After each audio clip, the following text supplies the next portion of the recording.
Discuss ചെയ്യുന്നത് +1 home സയൻസിൽ first ടേമിന് എക്സാമിനേഷന് വേണ്ടി ഏതൊക്കെ ടോപ്പിക്സ് നിങ്ങൾ ഇമ്പോർട്ടൻ്റ് ആയിട്ട് പഠിക്കണം എന്നുള്ളതാണ്. ഫസ്റ്റ് ചാപ്റ്ററിൽ നിങ്ങൾ areas in home science, major areas in home science 5 areas ഉണ്ട്. Human development, family and community resource management, food and nutrition, textile science and extension education. ഈ 5 ഏരിയാസ് നിങ്ങൾ നിർബന്ധമായിട്ട് പഠിക്കണം. ഇത് ലിസ്റ്റ് ഔട്ട് ചെയ്യാൻ വേണ്ടിയിട്ടുണ്ടാകും. സോ അത് ഇമ്പോർട്ടൻ്റ് ആയിട്ട് പഠിക്കുക. അതുപോലെ തന്നെ ചിലപ്പോൾ 12 മാർക്കിന് എസ്സേ എഴുതാണ്ടാവും. Scope of home science, home സയൻസിൻ്റെ സ്കോപ്പ്. സോ അതും നിങ്ങൾ പഠിക്കണം. പിന്നെ വരുന്നത് രണ്ടാമത്തെ ചാപ്റ്ററാണ്. രണ്ടാമത്തെ ചാപ്റ്ററിൽ ഇൻട്രൊഡക്ഷൻ ടു ഹ്യൂമൻ ഡെവലപ്മെൻറ്റ് എന്ന് പറയുന്ന ഈ ഒരു ചാപ്റ്ററിൽ നമ്മൾ നിർബന്ധമായിട്ടും stages of development, pre natural സ്റ്റേജും പോസ്റ്റ് നാച്ചുറൽ സ്റ്റേജും നിങ്ങൾ നിർബന്ധമായിട്ട് പഠിക്കണം. ചിലപ്പോൾ പീരീഡ് ഓഫ് ഓവർ എക്സ്പ്ലെയിൻ ചെയ്യാൻ വേണ്ടി വരും, അല്ലെങ്കിൽ പീരീഡ് ഓഫ് ഫീറ്റസ് എക്സ്പ്ലെയിൻ ചെയ്യാൻ വേണ്ടി വരും. അപ്പോൾ അതൊക്കെ എന്താണ്, ചിലപ്പോൾ 3 മാർക്കിനോ 2 മാർക്കിനോ ഒക്കെ ആയിട്ട് സെപ്പറേറ്റും ചോദിക്കാം, അല്ലെങ്കിൽ പ്രീ നാച്ചുറൽ പീരീഡ് എക്സ്പ്ലെയിൻ ചെയ്യാൻ വേണ്ടിയിട്ട് അങ്ങനെയും ചോദിക്കാം. സോ അതെന്താണ് നിർബന്ധമായിട്ട് പഠിക്കണം. രണ്ടാമത് വരുന്നത് പോസ്റ്റ് നാച്ചുറൽ പീരീഡാണ്. പോസ്റ്റ് നാച്ചുറൽ പീരീഡ് എന്ന് പറഞ്ഞാൽ ബർത്തിന് ശേഷമുള്ള കാലങ്ങൾ, infancy, childhood, adolescent, adulthood, old age, ഇങ്ങനെ 5 തരത്തിൽ ക്ലാസിഫൈ ചെയ്തിട്ടുണ്ട്. സോ അതിൻ്റെ ഏജ് സ്പാന് എഴുതാൻ വേണ്ടി ചോദിക്കാം.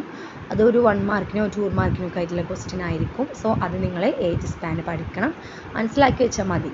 ഇൻഫാൻസ് എന്ന് പറഞ്ഞാൽ 2 വയസ്സ് വരെ, ചൈൽഡ്ഹുഡ് എന്ന് പറഞ്ഞാൽ 3 വയസ്സ് മുതൽ 12 വയസ്സ് വരെ, അഡോളസെൻസ് എന്ന് പറഞ്ഞാൽ 12 വയസ്സ് മുതൽ 19 വയസ്സ് വരെ, അഡൾട്ട്ഹുഡ് 20 വയസ്സ് മുതൽ 60 വയസ്സ് വരെ, ഓൾഡ് ഏജ് എന്ന് പറഞ്ഞാൽ 61 വയസ്സ് കഴിഞ്ഞാൽ പിന്നെ അതെന്താണ്, ഓൾഡ് ഏജ് ആണ്.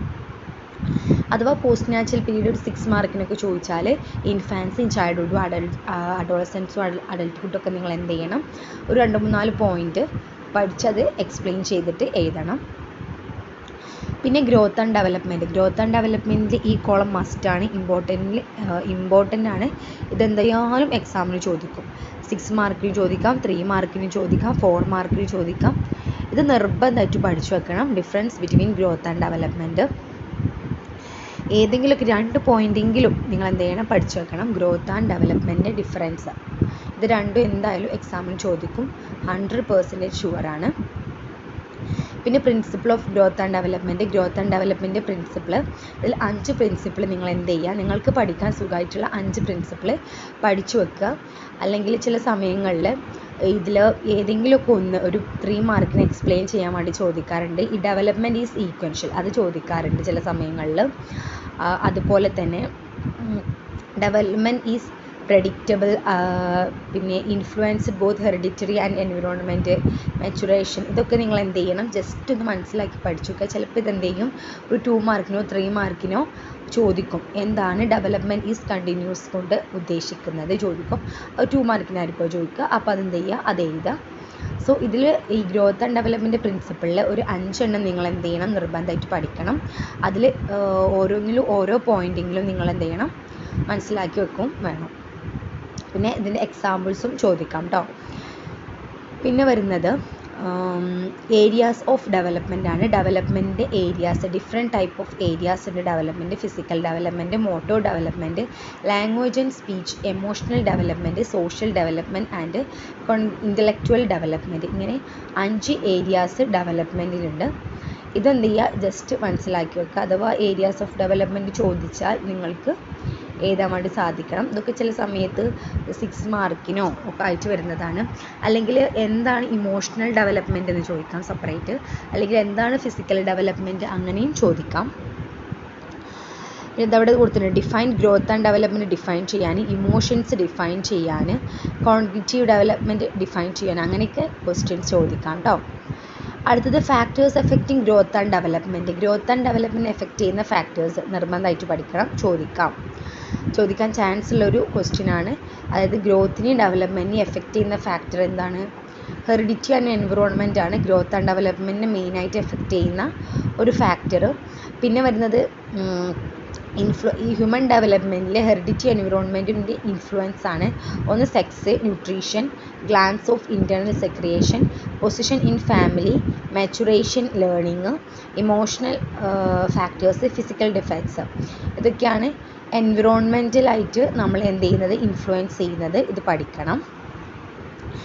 ഗ്രോത്ത് ആൻഡ് ഡെവലപ്മെൻറ്റ് ഇൻഫ്ലുവൻസ് ചെയ്യുന്ന ഫാക്ടേഴ്സ് ചിലപ്പോൾ 6 മാർക്കിന് ചോദിക്കാം. പിന്നെ വരുന്നത് ഹെറിഡിറ്ററി ഡിസോർഡേഴ്സ് ആണ്. ഹെറിഡിറ്ററി ഡിസോർഡേഴ്സിൽ ഏതെങ്കിലും ഒരു ഡിസോർഡർ നിങ്ങൾക്ക് എക്സ്പ്ലെയിൻ ചെയ്യാൻ വേണ്ടി ചോദിക്കാറുണ്ട്. ഹീമോഫീലിയ എന്ന് പറഞ്ഞാൽ നമ്മളെ ബ്ലഡ് ക്ലോട്ട് ചെയ്യുന്ന ആ ഒരു കണ്ടീഷനാണ് ഹീമോഫീലിയ. മസിൽ ഡിസ്ട്രോഫി, പിന്നെ അതുപോലെ തന്നെ ഡൗൺ സിൻഡ്രോം, അതായത് എക്സ്ട്രാ ഒരു ക്രോമസോം കൂടുന്നതാണ് ഈ ഡൗൺ സിൻഡ്രോം അല്ലെങ്കിൽ ട്രിസോമി 21. ഇത് ഒരു 2 മാർക്കിന്, ഹീമോഫീലിയ ഒരു 2 മാർക്കിന് എഴുതാനോ അല്ലെങ്കിൽ ഡൗൺ സിൻഡ്രോം ഒരു 2 മാർക്കിന് എഴുതാനൊക്കെ ചോദിക്കാം. പിന്നെ ഫീനൈൽ കീറ്റോണിയ ഒക്കെ എക്സാമിന് ചോദിക്കാറുണ്ട് കേട്ടോ ചില സമയങ്ങളിൽ 2 മാർക്കിന്. സോ എല്ലാത്തിനും ഒരു ജസ്റ്റ് ഒന്ന് മനസ്സിലാക്കി വെക്കുക എല്ലാം, കാരണം ഇതിനൊക്കെ ഒരു 1 മാർക്കിനോ 2 മാർക്കിനോ ആയിരിക്കും മെയിനായിട്ട് ചോദിക്കുക. 60 മാർക്കിനാണ് നമുക്ക് ക്വസ്റ്റ്യൻ ഉള്ളത്. അതിൽ 12 മാർക്കിന് ഒരു എസ്സേ എഴുതേണ്ടി വരും. പിന്നെ വരുന്നത് നമുക്ക് 1 മാർക്ക് ക്വസ്റ്റ്യൻസ് ഉണ്ടാവും, 2 മാർക്ക് ക്വസ്റ്റ്യൻസ്, 3 മാർക്ക്, 4 മാർക്ക്, ഇങ്ങനെയാണ് ക്വസ്റ്റ്യൻസിൻ്റെ പാറ്റേൺ വരുന്നത്. സോ അതെന്ത് ചെയ്യുക, പഠിക്കുക. 1 മാർക്ക് ക്വസ്റ്റ്യൻസ് മാക്സിമം എന്ത് ചെയ്യണം, ആൻസർ ചെയ്യണം നിങ്ങൾ. പിന്നെ സിക്കിൾ സെൽ അനീമിയ ചോദിക്കാറുള്ള ഒരു ക്വസ്റ്റ്യനാണ്, നിർബന്ധമായിട്ട് പഠിക്കണം. പിന്നെ myopia, short sightedness, sickle cell അനീമിയയും ഹീമോഫീലിയയും ഡൗൺ സിൻഡ്രോമും ഫീനൈൽ കീറ്റോണിയം, ഇത് നിർബന്ധമായിട്ടും ഈ 4 അസുഖങ്ങൾ നിങ്ങൾ പഠിക്കണം. പിന്നെ വരുന്നത് മസിൽ ഡിസ്ട്രോഫി പഠിക്കണം കേട്ടോ. അത്രേ ഉള്ളൂ ഈ ഒരു ചാപ്റ്ററിന്. അപ്പോൾ ഈ ഒരു ചാപ്റ്ററിൽ നിങ്ങൾ ഗ്രോത്ത് ആൻഡ് ഡെവലപ്മെൻറ്റിൻ്റെ ഡിഫറൻസ് എന്തായാലും പഠിക്കണം. അതുപോലെ തന്നെ ഫാക്ടേഴ്സ് എഫക്റ്റിംഗ് ഗ്രോത്ത് ആൻഡ് ഡെവലപ്മെൻറ്റിനെ എഫക്റ്റ് ചെയ്യുന്ന ഫാക്ടേഴ്സുകൾ ഏതെങ്കിലുമൊക്കെ 3-4 ഫാക്ടേഴ്സ്, അതായത് സെക്സ് അങ്ങനെയുള്ള കുറച്ച് ഫാക്ടേഴ്സ് ഉണ്ടല്ലോ, ഫിസിക്കൽ ഡിഫക്ട്സ്, ഇമോഷണൽ ഫാക്ടേഴ്സ്, ഇതൊക്കെ നിങ്ങൾ പഠിക്കണം. പിന്നെ principles, growth and development principle ഉണ്ടല്ലോ, അതൊരു 5 എണ്ണം മസ്റ്റായിട്ട് പഠിക്കാം. പിന്നെ ഈ ഒരു അസുഖത്തിൽ ഏതെങ്കിലുമൊക്കെ ഒരു 4 എണ്ണം, sickle cell anaemia, haemophilia, phenyl ketonuria, അതുപോലെ തന്നെ ഡൗൺ സിൻഡ്രോം, മസ്കുലർ ഡിസ്ട്രോഫി, ഇത്രയും അസുഖങ്ങൾ എന്ത് ചെയ്യുക, പഠിക്കുക. ഇത് chapter 3 infancy and early childhood ആണ്. അതായത് ഇൻഫാൻസി, ചെറിയ കുട്ടികളെ കുറിച്ചിട്ട് 0 to 2 years തൊട്ട് 2 years വരെയുള്ള കുട്ടികളെ ഇൻഫാൻസി എന്ന് പറയുന്നു. 2 years മുതൽ 12 years അല്ല, ഏർലി ചൈൽഡ്ഹുഡ് എന്ന് പറഞ്ഞാൽ എത്രയാണ്, 7 years വരെയുള്ള കുട്ടികളാണ് ഏർലി ചൈൽഡ്ഹുഡ് എന്ന് പറയുന്നത്. സോ അവരുടെ ഒരു ഡെവലപ്മെൻ്റ് ആണ് നമ്മൾ പറയുന്നത്.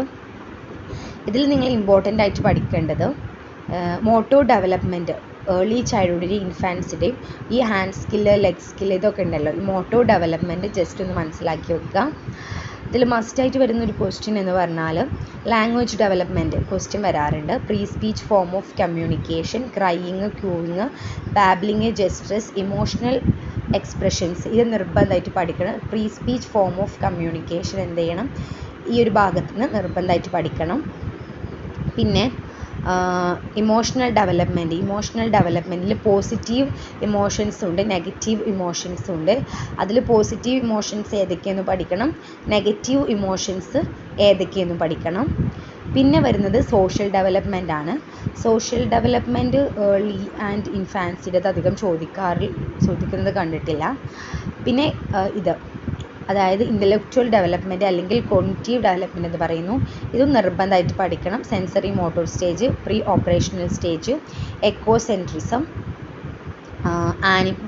അനിമിസം, ഇറിവേഴ്സിബിലിറ്റി, സെൻട്രേഷൻ, കോൺസെൻട്രേഷൻ, ഇത് നിർബന്ധമായിട്ട് പഠിക്കണം. അതായത് ഏതൊക്കെ പഠിക്കണം, ഇൻ്റലക്ച്വൽ ഡെവലപ്മെൻറ്റ് പഠിക്കണതിൽ pre speech form of communication നിർബന്ധമായിട്ട് പഠിക്കണം. അതുപോലെ തന്നെ പ്രീ സ്പീച്ച് ഫോം അതും, പിന്നെ ഇമോഷണൽ ഡെവലപ്മെൻറ്റും അതും പഠിക്കണം. പിന്നെ early childhood care and education നിർബന്ധമായിട്ട് പഠിക്കണം. ഈ ഒരു ഭാഗത്ത് നിന്ന് എന്തെങ്കിലുമൊക്കെ ഒരു ക്വസ്റ്റ്യൻ ഉണ്ടാവും. ഈ ECCE അത് എക്സ്പാൻഡ് ചെയ്യാൻ വേണ്ടിയിട്ട് ഒരു ക്വസ്റ്റ്യൻ ഉണ്ടാവും. സോ ഇതിൻ്റെ ഫുൾ ഫോം, ECCEയുടെ full form early childhood care and education നിർബന്ധമായിട്ട് പഠിക്കണം. 1 മാർക്കിനുള്ള ഒരു ക്വസ്റ്റ്യനാണ് നിങ്ങൾക്ക്. ഇതിൻ്റെ ഒബ്ജക്റ്റീവ്സ്, ഒന്നെങ്കിൽ ഇതിൻ്റെ ഒബ്ജക്റ്റീവ്സ് ചോദിക്കും, അല്ലെങ്കിൽ ഇതിൻ്റെ ഇമ്പോർട്ടൻസ് ചോദിക്കും. ഈ ഒരു ഭാഗത്ത് നിന്ന് എന്തായാലും ഒരു ക്വസ്റ്റ്യന് ഉണ്ടാകും. പിന്നെ education facilities, early childhood care and education facilities, ഇതിൽ നിന്നും ഒരു ക്വസ്റ്റ്യൻ ഉണ്ടാകും. ഇതിന്ന് എന്താണ് കിൻഡർ ഗാർഡൻ എന്നോ അല്ലെങ്കിൽ എന്താണ് മോണ്ടിസോറി സ്കൂൾസ് എന്നോ അങ്ങനെയുള്ള ഒരു 3 മാർക്കിനോ 2 മാർക്കിനോ ഒക്കെ ഉള്ളൊരു ക്വസ്റ്റ്യൻ ആയിരിക്കും ഇവിടെ നിന്ന് വരിക, ഈ എഡ്യൂക്കേഷണൽ ഫെസിലിറ്റീസ് എന്ന് വരിക. അപ്പോൾ ഈ ഒരു ചാപ്റ്ററിന് ഇത്രയേ പഠിക്കാനുള്ളൂ. പിന്നെ പ്ലേ നിർബന്ധമായിട്ട് പഠിക്കണം കേട്ടോ. ഈ എക്സാമിന് അല്ലെങ്കിൽ അടുത്ത എക്സാമിനെങ്കിലും പ്ലേ ചോദിക്കും. ആക്റ്റീവ് പ്ലേയും ഉണ്ട്, പാസീവ് പ്ലേയും ഉണ്ട്. ഈ പ്ലേ ഒക്കെ സിമ്പിളായിട്ട് നമുക്ക് മനസ്സിലാക്കി വെച്ചാൽ തന്നെ നമുക്ക് എന്ത് ചെയ്യാൻ പറ്റും, ആൻസർ ചെയ്യാൻ പറ്റുന്ന ക്വസ്റ്റ്യനാണ്. സിഗ്നിഫിക്കൻസ് ഓഫ് പ്ലേ അതും നിർബന്ധമായിട്ട് പഠിക്കണം. സോ ഈ ചാപ്റ്ററിന് അത്ര പഠിച്ചാൽ മതി. ഏതൊക്കെ പഠിക്കണം? ഇമോഷണൽ ഡെവലപ്മെൻറ്റ് പഠിക്കണം, pre speech form of communication പഠിക്കണം, കോഗ്നിറ്റീവ് ഡെവലപ്മെൻറ്റ് പഠിക്കണം, പിന്നെ പ്ലേ പഠിക്കണം, ECCE അത് പഠിക്കണം, പിന്നെ മോണ്ടിസോറി സ്കൂൾസ് എന്ന് പറഞ്ഞാൽ എന്താണ്, കിൻഡർ ഗാർഡൻ എന്ന് പറഞ്ഞാൽ എന്താണ്, അതും പഠിക്കണം. ഈ ചാപ്റ്ററിന് അത്രയും പഠിക്കണം. പിന്നെ അത് A+ വാങ്ങാൻ വേണ്ടിയിട്ടാട്ടോ ഇത്രയും പഠിക്കേണ്ടത്. ഫുൾ HRDS നമ്മൾ പഠിക്കേണ്ടത്. HRDSൻ്റെ മോട്ടോ ഡെവലപ്മെൻറ്റ് പഠിക്കണം, self help skill, social help skill, school skill, play skill നിർബന്ധമായിട്ട് പഠിക്കണം. പിന്നെ സോഷ്യൽ ഡെവലപ്മെൻറ്റ് പഠിക്കണം, ഫോർമേഷൻ ഓഫ് ചൈൽഡ്ഹുഡ് ഗ്യാങ്സ്, ഇതൊക്കെ ചോദ്യം വരാറുണ്ട് കേട്ടോ. 4 മാർക്കിനോ 6 മാർക്കിനോ ഒക്കെ ആയിട്ട് ഈ ഒരു സോഷ്യൽ ഡെവലപ്മെൻറ്റും മോട്ടോ ഡെവലപ്മെൻറ്റും ഒക്കെ ക്വസ്റ്റ്യൻ വരാറുണ്ട്. നിർബന്ധമായിട്ട് പഠിക്കണം കേട്ടോ ഇതൊക്കെ. പിന്നെ ഇമോഷണൽ ഡെവലപ്മെൻറ്റ് അതും പഠിക്കണം. പിന്നെ കോഗ്നിറ്റീവ് ഡെവലപ്മെൻറ്റ് അത് പഠിക്കണം. ലാംഗ്വേജ് ഡെവലപ്മെൻറ്റ് HRDSൻ്റെ അത്ര വലിയ ഇമ്പോർട്ടൻ്റ് ആയിട്ടില്ല. പിന്നെ ഇതിൻ്റെ ഡിസിപ്ലിനറി ടെക്നിക്സ് 3 ഡിസിപ്ലിനറി ടെക്നിക്സ് ഉണ്ട്. 3 നിർബന്ധമായിട്ട് പഠിക്കണം. സെപ്പറേറ്റ് ചോദിക്കാം, എന്താണ് അതോറിറ്റേറിയൻ ഡിസിപ്ലിനറി ടെക്നിക്ക്, അല്ലെങ്കിൽ എന്താണ് ഡെമോക്രാറ്റിക് ഡിസിപ്ലിനറി ടെക്നിക്ക്, അല്ലെങ്കിൽ ഡെമോക്രാറ്റിക് ഡിസിപ്ലിനറി ടെക്നിക്കിൻ്റെ അഡ്വാൻറ്റേജസ് എന്താണ്, അങ്ങനെയൊക്കെ 3 മാർക്കിനായിട്ടോ 2 മാർക്കിനോ 4 മാർക്കിനോ ഒക്കെ ആയിട്ട് ക്വസ്റ്റ്യൻ വരാം. സോ ഈ 3 ഡിസിപ്ലിനറി ടെക്നിക്സിൻ്റെ അഡ്വാൻറ്റേജസും ഡിസഡ്വാൻറ്റേജസും നിർബന്ധമായിട്ടും പഠിക്കണം. പിന്നെ വരുന്നത് ഡിസിപ്ലിൻ്റെ കുറച്ച് റൂൾസുകളാണ്. റൂൾസുകൾ എന്ന് പറഞ്ഞാൽ എലമെൻസുകളാണ്. അതെന്ത് ചെയ്യണം, നിങ്ങൾ ജസ്റ്റ് മനസ്സിലാക്കി വെക്കണം. ചിലപ്പോൾ 2 മാർക്കിനോ ഒക്കെ ആയിട്ട് ചോദിച്ചാൽ നിങ്ങൾക്ക് എന്ത് ചെയ്യണം, ആൻസർ ചെയ്യാൻ വേണ്ടി കഴിയണം. Rules, consistency, punishment, rewards. ഇത് ഈ എക്സാമിന് അല്ലെങ്കിൽ മറ്റുള്ള എക്സാമ്പിളും ജസ്റ്റ് ഒരു ഇമ്പോർട്ടൻ്റ് ആണിത്, പഠിച്ചു വെക്കുക. പിന്നെ principle of habit formation important ആണ്, അത് പഠിച്ചു വെക്കണം. ഹാബിറ്റ് ഫോർമേഷൻ്റെ ഈ 4 പ്രിൻസിപ്പിൾ അത് നിർബന്ധമായിട്ട് പഠിക്കണം കേട്ടോ. ഈ റൂൾസ് പഠിച്ചിട്ടില്ലെങ്കിലും ഈ പ്രിൻസിപ്പിൾസ് നിങ്ങൾ നിർബന്ധമായിട്ട് പഠിക്കണം. പിന്നെ ഇത് കോസസ് ഓഫ് ബിഹേവിയർ പ്രോബ്ലംസ്, ഈ ഒരു 5-6 കോസസ് ഉണ്ട്. ഇതിൽ 4 കോസസ് എങ്കിലും നിങ്ങൾ നിർബന്ധമായിട്ടും പഠിക്കുക. സിമ്പിളായിട്ടുള്ള 4 കോസസ് എന്ത് ചെയ്താൽ മതി, പഠിച്ചാൽ മതി. അപ്പോൾ ഇവിടെ നിർബന്ധമായിട്ട് പഠിക്കേണ്ടത് ഈ കോസസ്, ബിഹേവിയർ പ്രോബ്ലംസിൻ്റെ കോസസ് പഠിക്കണം, പ്രിൻസിപ്പിൾ ഓഫ് ഹാബിറ്റ് ഫോർമേഷന് പഠിക്കണം. പിന്നെ ഈ ഡിസിപ്ലിനറി ടെക്നിക്സ് 3 ഡിസിപ്ലിനറി ടെക്നിക്സും പഠിക്കണം, മോട്ടോ ഡെവലപ്മെൻറ്റ് പഠിക്കണം, സോഷ്യൽ ഡെവലപ്മെൻറ്റ് പഠിക്കണം, അതുപോലെ തന്നെ ഈ ഇൻ്റലക്ച്വൽ ഡെവലപ്മെൻറ്റും നിങ്ങൾ എന്ത് ചെയ്യണം, നിർബന്ധമായിട്ടും ഈ ഒരു 4th ചാപ്റ്ററിൽ നിന്ന് പഠിക്കണം. Chapter 5 adolescent terms and challenges എന്ന് പറഞ്ഞ ഈ ഒരു ചാപ്റ്ററിൽ നമ്മൾ മെയിനായിട്ട് അഡോളസെൻസിൻ്റെ ക്യാരക്ടറിസ്റ്റിക്സ് പഠിക്കണം. അതെന്തായാലും ക്വസ്റ്റ്യൻ വരും, 100% ഇത് ഷുവറാണ്.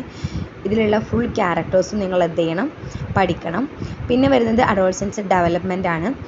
ഇവിടെ ഈ ഒരു ഗ്രോത്ത് സ്പേർട്ട് ചിലപ്പോൾ 2 മാർക്കിന് ചോദിക്കാൻ ചാൻസ് ഉള്ള ഒരു ക്വസ്റ്റ്യൻ ആണ്. ഗ്രോത്ത് സ്പേർട്ട് എന്ന് പറഞ്ഞാൽ എന്താണെന്ന് അതൊന്ന് വായിച്ച് മനസ്സിലാക്കി വെക്കുക, അഥവാ ചോദിച്ചാൽ ആൻസർ ചെയ്യാം. പിന്നെ ബോയ്സിൻ്റെയും ഗേൾസിൻ്റെയും സെക്സ് ക്യാരക്ടേഴ്സിൻ്റെ ഒരു ഡിഫറൻസ്, ബോയ്സിൻ്റെ 2 ഡിഫറൻസും ഗേൾസിൻ്റെ 2 ഡിഫറൻസും ഒന്ന് പഠിച്ചു വെക്കുക. പിന്നെ ഇതിൽ വരുന്നത് അവരുടെ കോഗ്നിറ്റീവ് ഡെവലപ്മെൻ്റ് ആണ്, അത് നിർബന്ധമായിട്ട് പഠിക്കണം കേട്ടോ. ചിലപ്പോൾ ഒരു 4 മാർക്കിനൊക്കെ ആയിട്ട് ഈ ഒരു ഡെവലപ്മെൻറ്റ്, ഇൻ്റലക്ച്വൽ ഡെവലപ്മെൻറ്റ് ചോദിക്കാം. സോഷ്യൽ ഡെവലപ്മെൻറ്റ്, അതായത് അഡോളസെൻസിൻ്റെ സോഷ്യൽ ഡെവലപ്മെൻറ്റ് നിർബന്ധമായിട്ട് പഠിച്ചു പോകണം. പിന്നെ ഇമോഷണൽ ഡെവലപ്മെൻറ്റ് പറയുന്നുണ്ട് ഇവിടെ. ഐഡൻറ്റിറ്റി ഫോർമേഷൻ നിർബന്ധമാണ്. ഐഡൻറ്റിറ്റി ഫോർമേഷൻ, ഈ ഒരു 3 ഐഡൻറ്റിറ്റി ഫോർമേഷൻ ഉണ്ടല്ലോ, അത് നിർബന്ധമായിട്ട് പഠിക്കുക. പിന്നെ അഡോളസെൻറ്റ് ഡിസോർഡേഴ്സിൽ അനോറെക്സിയ നെർവോസ പഠിക്കണം. പിന്നെ ബുലീമിയ നെർവോസ നിർബന്ധമായിട്ട് പഠിക്കണം. ആ രണ്ടും അങ്ങോട്ടും ഇങ്ങോട്ടും ചോദിക്കാറുണ്ട്. അഡോളസെൻറ്റ് ഒബിസിറ്റിയും ചോദിക്കാറുണ്ട്. പിന്നെ ഡിപ്രഷൻ സംടൈംസ് ചോദിക്കാറുള്ള ഒരു ക്വസ്റ്റ്യൻ ആണ്. സൂയിസൈഡൽ ബിഹേവിയർ അതൊക്കെ ജസ്റ്റ് ഒന്ന് വായിച്ചാൽ മതി. സബ്സ്റ്റൻസ് അബ്യൂസൊക്കെ ഒന്ന് വായിച്ചു വെക്കുക കേട്ടോ. അതേപോലെ adolescent stress, substance abuse, peer pressure ചില സമയത്ത് ചോദിക്കാറുണ്ട്. പിയർ പ്രഷർ മസ്റ്റായിട്ട് പഠിക്കണം. എന്താണ് പിയർ പ്രഷറിൻ്റെ കാരണങ്ങളൊക്കെ ചോദിക്കാറുണ്ട്. അഡോളസെൻറ്റ് പ്രഗ്നൻസി, ഇതൊക്കെ ജസ്റ്റ് ഒന്ന് വായിച്ചു വെക്കുക. അപ്പോൾ ഇത്രയേ ഉള്ളൂ. അഡോൾസെൻ്റ് ഡിസോർഡേഴ്സിൽ ഡിപ്രഷൻ പഠിക്കണം, അനോറെക്സിയ നെർവോസ, ബുലിമിയ നെർവോസ, പിന്നെ എന്താണ് പിയർ പ്രഷർ പഠിക്കണം, അഡോളസെൻ്റ് ഒബിസിറ്റി നിർബന്ധമായിട്ടും ഇത്രയും അസുഖങ്ങൾ നിങ്ങൾ എന്ത് ചെയ്യണം, പഠിക്കണം. ബാക്കിയുള്ള അസുഖങ്ങളൊക്കെ ഒന്ന് വായിച്ച് മനസ്സിലാക്കി വെച്ച് പോകുക. അവിടുന്ന് ചിലപ്പോൾ ക്വസ്റ്റ്യൻസ് വരാം. ക്വസ്റ്റ്യൻസ് എവിടെ നിന്നാണ് വരിക നമുക്കറിയില്ല. പിന്നെ അതുപോലെ തന്നെ ഈ BMI എന്ന് പറഞ്ഞാൽ എന്താണ്, ബോഡി മാസ് ഇൻഡെക്സ് ആണ്. അതിൻ്റെ ഫുൾ ഫോം ചോദിക്കാം. സോ അത് നിങ്ങൾ എന്ത് ചെയ്യണം, പഠിച്ചു വെക്കണം. ബോഡി മാസ് ഇൻഡെക്സ് അതിൻ്റെ ഫുൾ ഫോം 1 മാർക്കിലൊക്കെ ചോദിക്കാം, അത് പഠിച്ചു വെക്കണം.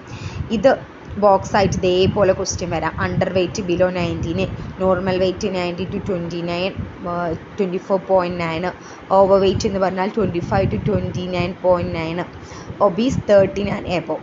ഈ ഒരു ബോക്സ് നിർബന്ധമായിട്ട് പഠിക്കണം. ഇതും ചോദ്യത്തിൽ വരാം. ഓക്കെ, ഇത് കാൽക്കുലേഷൻ ഒന്നും പഠിക്കേണ്ടതില്ല തോന്നുന്നു. ഇതിൻ്റെ ഈ ഒരു ബോക്സ് നിർബന്ധമായിട്ട് നിങ്ങൾ പഠിക്കണം. അപ്പോൾ ഇത്രയും കാര്യങ്ങൾ എന്ത് ചെയ്യണം, ഈ ഫസ്റ്റ് ഇയറിൽ എക്സാമിനേഷന് വേണ്ടിയിട്ട് നിങ്ങൾ പഠിക്കണം. അപ്പോൾ തന്നെ നിങ്ങൾക്ക് എന്ത് ചെയ്യാൻ പറ്റും, A+ ഇൻഷാല്ലാ. ഈ ഒരു ഇത്രയും കാര്യങ്ങൾ പഠിച്ചാൽ നിങ്ങൾക്ക് എന്തായാലും A+ കിട്ടും, ഷുവറാണ്. പിന്നെ ഇനി സെപ്പറേറ്റ് ഓരോ ചാപ്റ്റേഴ്സിലെ ക്വസ്റ്റ്യൻസിൻ്റെ വീഡിയോസ് ഞാനിടാം. അതുപോലെ തന്നെ പ്രീവിയസ് ഇയേഴ്സ് ക്വസ്റ്റ്യൻസിൻ്റെ ഒരു വീഡിയോ ഇടാം. എന്തെങ്കിലും ഡൗട്ട് ഉണ്ടെങ്കിൽ നിങ്ങൾ കമൻറ്റിൽ ചോദിക്കുക. പിന്നെ നമ്മുടെ ഈ ചാപ്റ്ററിൻ്റെയൊക്കെ നോട്ട്സ് നമ്മുടെ ഗ്രൂപ്പിലുണ്ട്. സോ നിങ്ങൾ ഗ്രൂപ്പിൽ ജോയിൻ ചെയ്തിട്ട് ഡൗൺലോഡ് ചെയ്തെടുക്കുക. അപ്പോൾ ഓക്കെ, താങ്ക് യു. പിന്നെ നമ്മുടെ ചാനൽ സബ്സ്ക്രൈബ് ചെയ്യുക, ലൈക്ക് ചെയ്യുക, ഷെയർ ചെയ്യുക. Okay, thank you.